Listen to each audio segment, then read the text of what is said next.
কাঠকচুর ডাঁটাগুলো এভাবে ছোট ছোট টুকরো করে কেটে নিয়েছি। আমি এখন লবণ দিয়েছি, এগুলো সিদ্ধ করব। হলুদ দিয়েছি, একটু লেবু দিয়েছি, লেবু দিয়ে আমরা এখন সিদ্ধতে দিয়ে দিলাম। এগুলো এখন সিদ্ধ করে নেব। তারপর মসুর ডালগুলো আমরা এখন ধুয়ে নিয়েছি, এগুলো সিদ্ধ করে নেব। মসুর ডালগুলো সিদ্ধতে দিয়ে দিলাম।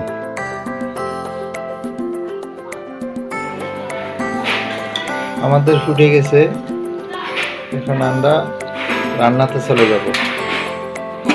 আমরা এখন সবগুলো সিদ্ধ করে নিয়েছি। কচুর ডোকাগুলো সিদ্ধ করে নিয়েছি, ডাউল সিদ্ধ করে নিয়েছি, পেঁয়াজ কাটে, মরিচ কুচি কাটে নিলাম, টমেটো কাটে নিলাম। এখন রান্নাতে চলে যাব।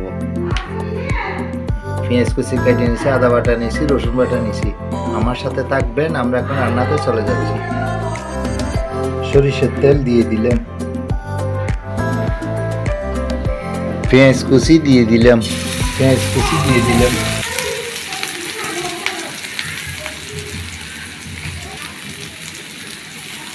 আদা বাটা দিয়ে দিলাম, রসুন বাটা দিয়ে দিলাম,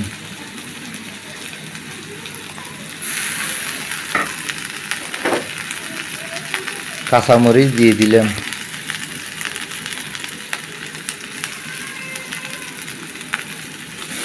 টমেটো দিয়ে দিলাম,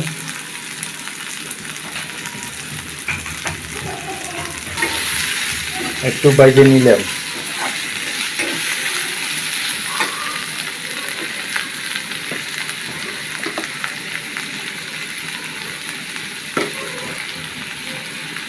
পরিমাণ মতো লবণ দিয়ে দিলাম।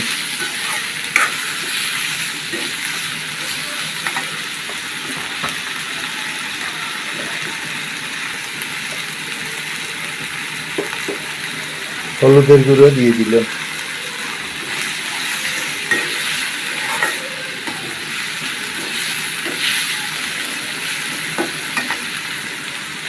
জিরে ধনিয়ার গুঁড়ো দিয়ে দিলাম।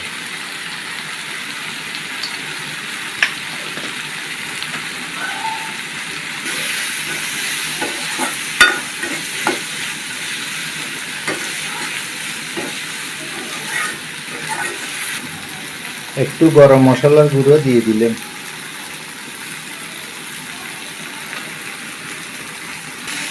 আমাদের হয়ে গেছে। কচুর ডাঁটাগুলো দিয়ে দিলাম।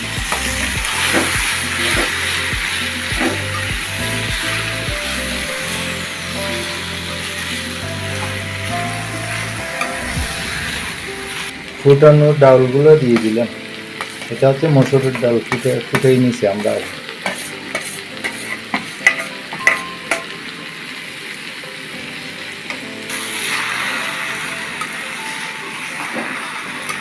দশ থেকে 15 মিনিট রান্না করতে হবে। ধনেপাতা দিয়ে দিলাম।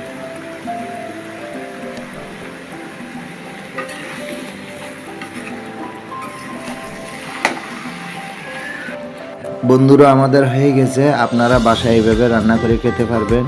যদি আমার চ্যানেল নতুন হয়ে থাকেন, আপনারা একটা সাবস্ক্রাইব করবেন, লাইক দেবেন, শেয়ার করবেন। পরবর্তী ভিডিও দেখার জন্য আমন্ত্রণ রইল। সুস্থ থাকবেন।